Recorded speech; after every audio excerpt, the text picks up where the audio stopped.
It is lunchtime and I have really been enjoying like my travel charcuterie board. Sometimes I just want to snack on a little bit of this and a little bit of that.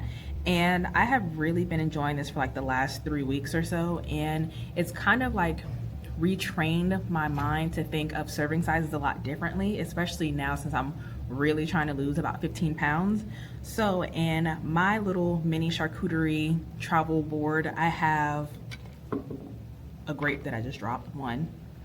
But some dragon fruit, white grapes, flaxseed crackers, prosciutto, and a serving size of brie cheese. And then, of course, for additional protein, I have some tuna salad.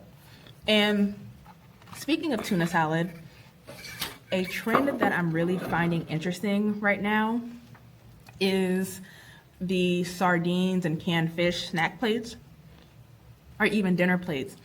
One, I think they're really cool, but also if I haven't seen a recession indicator, that definitely is one of those key things.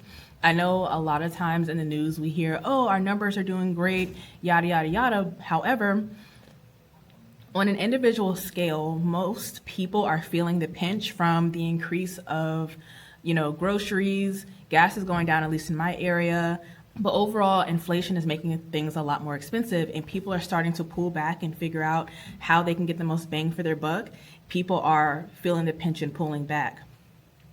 Anytime the news says something opposite to what the average consumer or the average person is going through, I always err on the side of seeing the trends for the average consumer because normally once it hits the news, it's already too late in the news cycle, which means that it's been here for a while. They're just now reporting on it. One thing that I have been focusing on for these last couple of months is like aggressively paying down any consumer debts.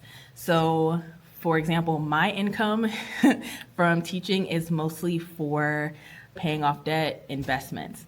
One of the major debts that I'm paying off right now is the first car. That will be paid off in December. Then, because my master's is obviously still accruing interest, I'm going to be paying that off next year. I am going to start posting little tips here and there, and I'm also going to be documenting my process of paying down debt because hopefully it could give you a little bit more inspiration and give you some ideas of what you could possibly do for your finances while we are waiting for things to hit the fan. Make sure you're subscribing to my YouTube channel because that's where like the long form content is going to go, where I'm documenting like the debt payoff journey.